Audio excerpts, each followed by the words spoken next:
But when the HOA tried to humiliate me, I had to show them who I really am. The late summer sun glared over the quiet suburban cul-de-sac of Maplewood Heights, a neighborhood with neatly trimmed lawns, symmetrical hedges, and a silence so strict it felt more like a rule than a coincidence. But that silence was about to break. Danielle Carter, a 32-year-old single mother and software engineer, had just moved into her new home at the end of the street. Her dream had finally come true. After years of saving every extra dollar, working overtime, and skipping vacations, she now owned her own home in a neighborhood she thought would welcome her with open arms. Danielle carried herself with quiet confidence, a confidence not born from arrogance but from survival. She had known struggle, she had known sacrifice, but she had also known victory in silence. But not everyone in Maplewood Heights shared her joy. That morning, as Danielle stepped outside to plant flowers by her mailbox, she noticed something strange. The front of her white garage door was splattered with raw eggs. The sticky yellow streaks slid slowly down the panel, leaving a foul stench in the air. She froze, holding her gardening gloves in her hand. Her heart sank. Danielle had just moved in 3 days ago. Before she could even begin to process, a chuckle rang out across the street. A tall, broad-shouldered man in a golf polo leaned casually against a shiny silver SUV. His smirk was as cold as the eggs now dripping from Danielle's garage. "Welcome to the neighborhood." He sneered loud enough for her to hear. "Hope you like it here, but, people usually try to keep things tidy around here. HOA doesn't really approve of mess." The irony burned in Danielle's chest. She looked back at her garage door, covered in the mess someone had thrown at her house. And now the man across the street, a man she had never met, was laughing at her expense. The man was Richard Sullivan, president of the Maplewood Heights Homeowners Association. To Danielle, he was still a stranger, but in that moment, she could already tell. He was the type who wore his authority like armor, using it not to protect, but to wound. Danielle forced a polite smile. "Good morning," she said evenly, though her voice trembled slightly. "I'll take care of it." Richard raised an eyebrow, then shrugged with mock innocence. "Oh, I'm sure you will. Just be mindful. This isn't exactly the kind of place for, trouble." He winked, then turned back toward his SUV, laughing to himself. Danielle's hands curled into fists, but she held back her words. Years of experience had taught her when silence was stronger than anger. She knelt down, pulled a sponge and bucket from her garage, and began scrubbing quietly. Still, inside, she wondered, was this a warning? A joke? Or something worse? As she scrubbed, a memory echoed in her mind, her grandmother's voice. "People will test you, Danielle. They'll try to break your spirit. But you don't fight fire with fire. You fight it with discipline." Danielle didn't know it yet, but this was only the first of many tests she would face in Maplewood Heights. And while her neighbors only saw a quiet, hardworking single mom, they had no idea of the strength she carried within her, strength that had been sharpened through years of training in a discipline she rarely mentioned. The egg stains might fade, but the sting of humiliation did not. Danielle stood up, washed her hands, and took a deep breath. She would endure, for now. Little did Richard, or anyone else in Maplewood Heights, realize that beneath Danielle's calm smile lay a hidden truth, one that would soon shatter every false assumption about her. If you believe everyone deserves respect no matter where they come from, hit the subscribe button and join us for more powerful stories like this one. Richard Sullivan was not just the HOA president. He was Maplewood Heights' self-proclaimed gatekeeper. To outsiders, he looked polished. Tall, athletic, with salt and pepper hair always slicked back, his collared shirts always crisp. He ran the Homeowners Association like a kingdom, and he treated himself as king.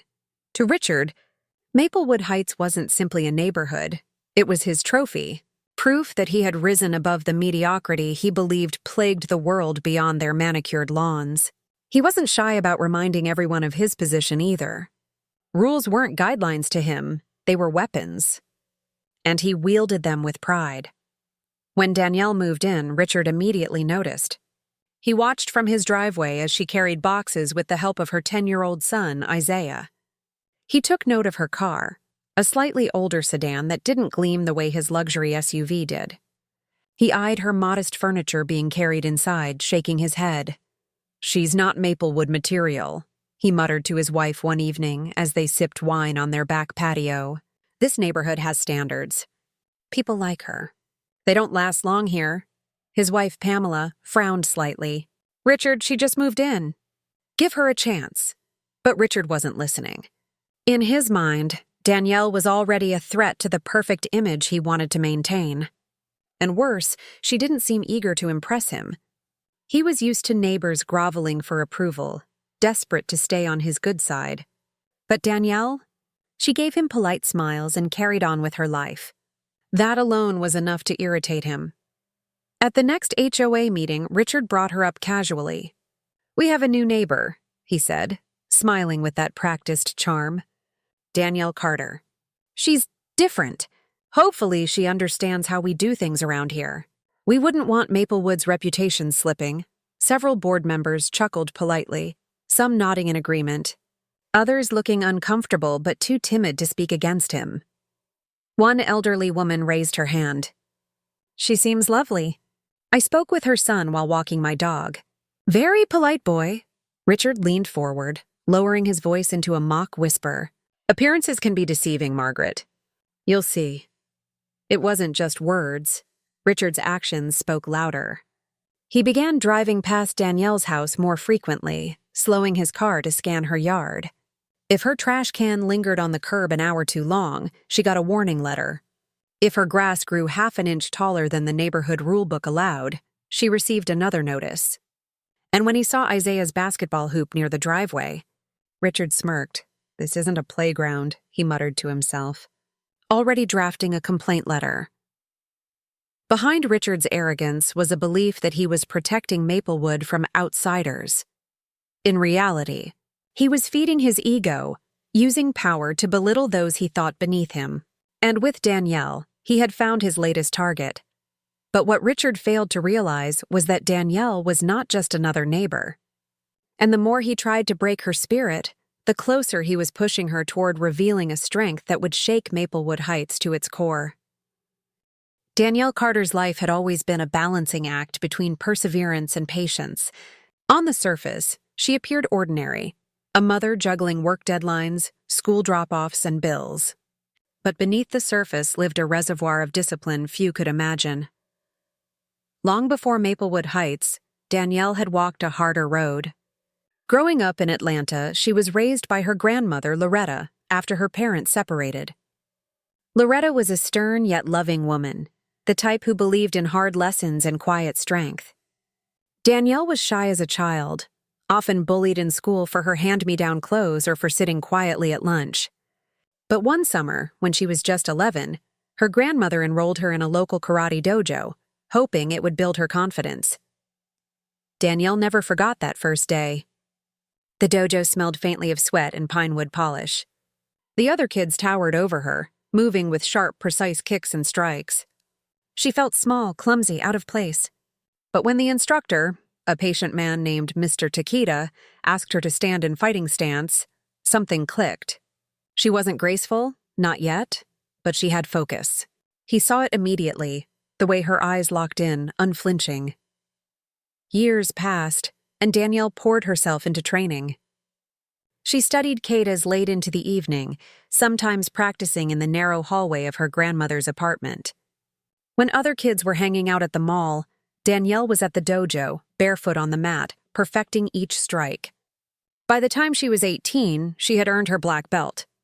More than the belt itself, karate had given her something invaluable: discipline, resilience, and a quiet strength that no bully could take away. But she didn't brag about it. Karate was her private world, her anchor when life spun out of control. When her grandmother passed away, when she became a mother at 22, when she worked 2 jobs to keep food on the table, those lessons of balance, focus, and inner calm carried her through. Now, standing in Maplewood Heights, she found herself tested once again. Richard's harassment wasn't just petty, it was calculated. His warning letters stacked up in her mailbox. Her son's basketball hoop was confiscated under the guise of community rules. And whispers began to spread among neighbors, seeded by Richard's sly comments. She doesn't fit in here. She's bringing down the neighborhood. Isaiah noticed too. Mom, why does Mr. Sullivan hate us? He asked one evening, his small voice heavy with confusion. Danielle bent down, brushing his hair back gently. He doesn't hate us, baby. Some people don't understand others who are different. But you know what Grandma Loretta always said? Isaiah shook his head. She said, respect yourself, and never let someone else decide your worth. Isaiah nodded, but Danielle could see the hurt in his eyes. She knew she had to stay calm for him. But each insult, each petty act, stirred something deep inside her. Not rage, but resolve. Late at night, after Isaiah went to bed, Danielle would quietly roll out a worn mat in her living room. She would practice her forms, her breathing steady, her strikes sharp in the silence of the house. Every movement reminded her that she was not powerless. She was simply waiting.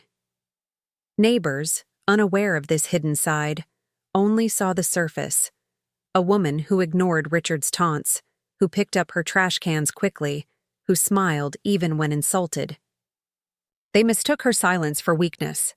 They mistook her discipline for submission, but in reality, Danielle was preparing not for revenge, but for the moment life demanded she stand tall, just as her grandmother had taught her.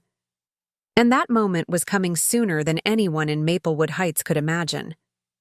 It happened on a Saturday afternoon, when the neighborhood gathered for Maplewood Heights' annual summer block party. It was Richard's pride and joy, his chance to show off the neighborhood's prestige to outsiders, complete with catered food, live music, and contests for the kids. Banners stretched across the cul-de-sac, tables lined the sidewalks, and the smell of barbecue drifted through the air. Danielle had debated whether to attend. After weeks of enduring Richard's letters and thinly veiled insults, part of her wanted to stay home, to avoid giving him any more fuel. But Isaiah begged her, Mom, please? Everyone's going to be there. I want to play in the relay race. She couldn't say no to him. So Danielle put on a sundress and walked with Isaiah down the street. Heads turned. Some neighbors greeted her politely, others offered stiff nods. But she could feel Richard's gaze from across the lawn, sharp and scrutinizing. He stood near the stage, microphone in hand, basking in the attention like a king addressing his court. Welcome, Maplewood Heights, Richard boomed. Another year, another reminder of why our neighborhood is the best in the city. We have class, we have standards, and we have pride. The crowd clapped, some enthusiastically, others just following along. Richard's eyes flickered toward Danielle, and his smile twisted. And of course, he continued, we welcome our new neighbor, Ms. Danielle Carter. Hopefully she's learning how we do things here, the crowd murmured awkwardly. Danielle felt heat rise in her cheeks but forced herself to keep smiling. She refused to give him the satisfaction of seeing her flinch. Later that afternoon, during the community games, Isaiah signed up for the kids' relay race. He was fast, Danielle knew it. But when the whistle blew, Richard's son, Brandon, deliberately shoved him at the turn. Isaiah stumbled and scraped his knee, falling behind. Laughter broke out from a group of kids, and Richard smirked from the sidelines. Danielle rushed to Isaiah's side, helping him up. You okay, baby? Isaiah nodded bravely, though his eyes watered. Yeah, I can finish. He tried to keep running, but the race was already lost. Richard clapped Brandon on the back, praising him like he'd won a championship. Then, as if on cue, Richard grabbed the microphone again. Now, neighbors, for a little entertainment. His grin widened. We've got a self-defense demonstration, courtesy of our local security consultant, Mr. Jeff Davis. A burly man stepped onto the stage, flexing his arms as the crowd cheered. Who's brave enough to volunteer? Richard asked theatrically, scanning the crowd. His eyes landed on Danielle and his grin sharpened. How about our new neighbor? Let's see if she's got the Maplewood spirit. The crowd turned toward her. Danielle blinked, caught off guard. She hadn't expected this. She shook her head slightly, trying to decline. but Richard pressed on. "Come on, Miss Carter, don't be shy. We'd all love to see what you've got." A murmur rippled through the audience. Danielle glanced at Isaiah, who looked up at her with wide, worried eyes. She could see it in his face. If she refused, Richard would spin it into another narrative about how she didn't belong. But if she agreed, she risked revealing a part of herself she had kept private for years. Danielle inhaled slowly.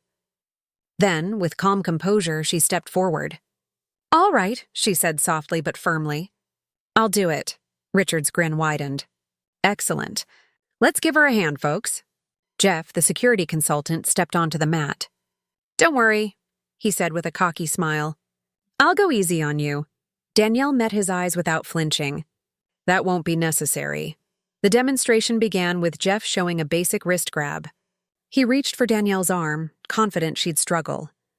But in one swift, fluid motion, she pivoted her hips, broke his grip, and redirected his arm behind his back in a textbook counter. The crowd gasped. Jeff froze, blinking in shock. Danielle released him gently, stepping back. "That's one way," she said calmly. Richard's smile faltered, but he quickly recovered.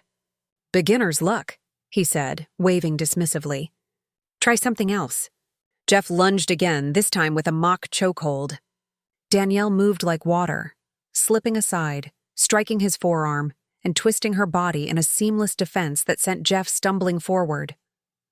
The crowd erupted in murmurs of disbelief. Children stared wide-eyed, parents whispered, and Isaiah's face lit up with pride. Danielle remained steady, her movements precise, controlled, never aggressive, just disciplined.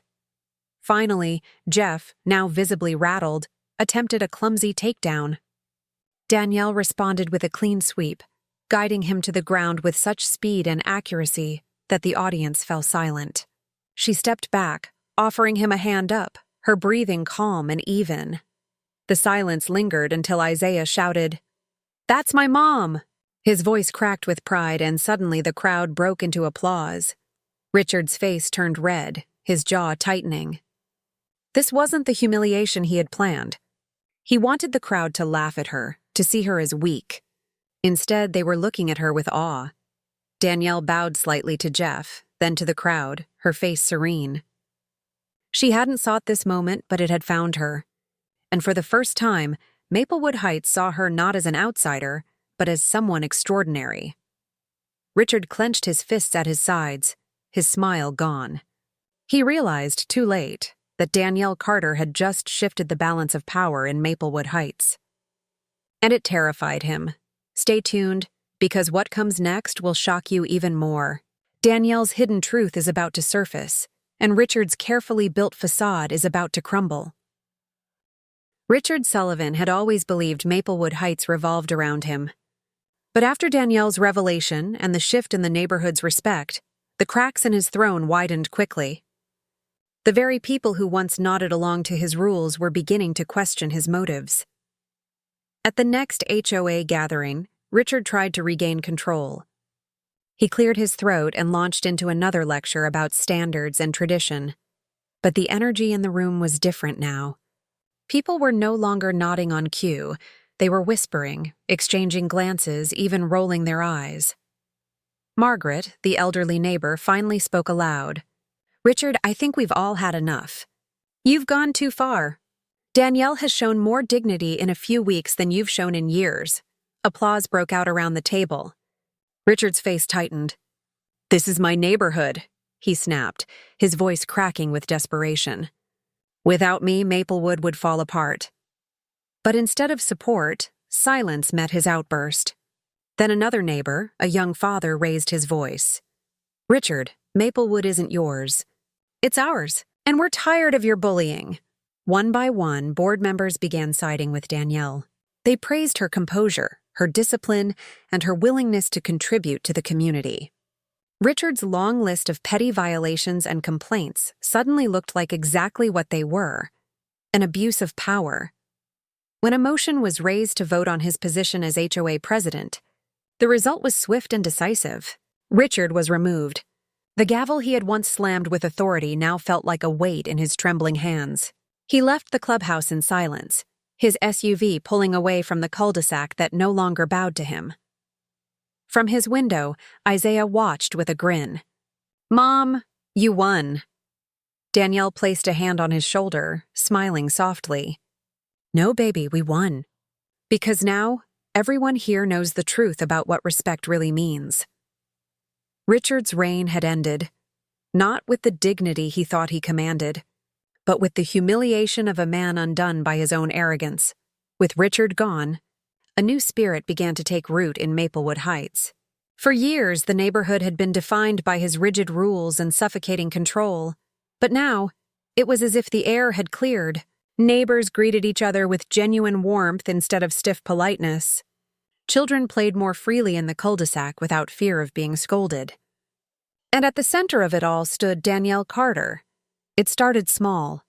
One neighbor asked her if she would truly consider teaching a self-defense class, as suggested during the HOA meeting. Danielle agreed, and within a week, the clubhouse was filled with parents and kids eager to learn. She showed them the basics: stance, balance, how to break free from a simple grab. Isaiah beamed as he helped demonstrate alongside her. The room wasn't filled with competition or fear, but with laughter, encouragement, and the sense of community Richard had tried to suppress. Soon, the classes became a weekly tradition. What surprised Danielle most wasn't just the turnout, but the way it united people who had barely spoken before. Families bonded, children found confidence, and even the most reserved neighbors joined in. The focus was never on fighting. It was on respect, discipline, and resilience. The very values that Danielle's grandmother had instilled in her were now being shared with the entire neighborhood. Outside the dojo-style sessions, other changes unfolded.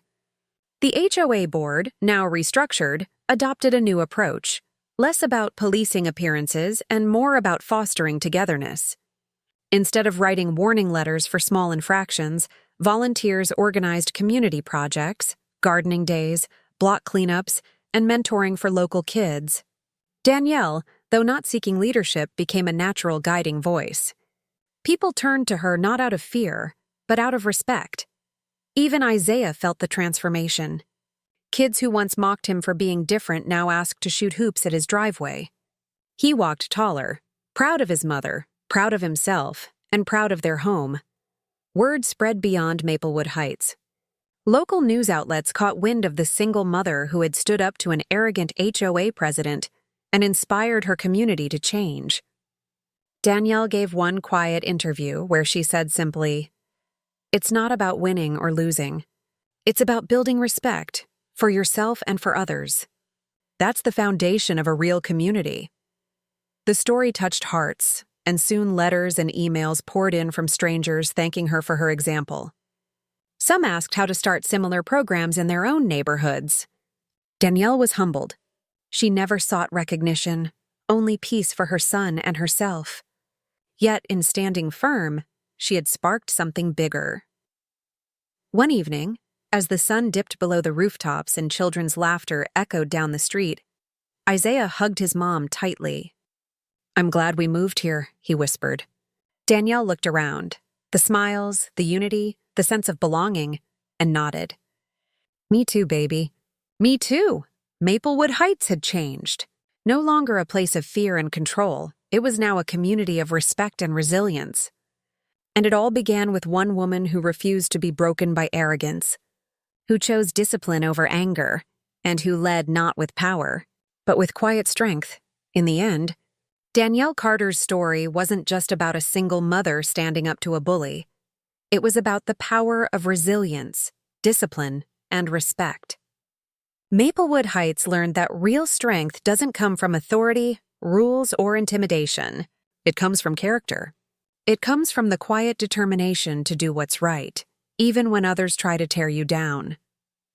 Richard's downfall was a reminder that arrogance and cruelty eventually collapse under their own weight. But Danielle's rise showed that humility, patience, and self-respect can transform not only a person's life, but an entire community. Her journey reminds us all of a powerful truth. You never know the battles someone has fought, the discipline they've built, or the strength they carry within. And sometimes, The people who look the quietest on the outside are the ones holding the greatest power on the inside. If you ever feel underestimated or overlooked, remember Danielle's story. Respect yourself, stand firm in your values, and know that your worth cannot be defined by anyone else. If this story touched your heart, don't forget to subscribe to the channel for more inspiring stories that remind us of the strength and dignity within us all.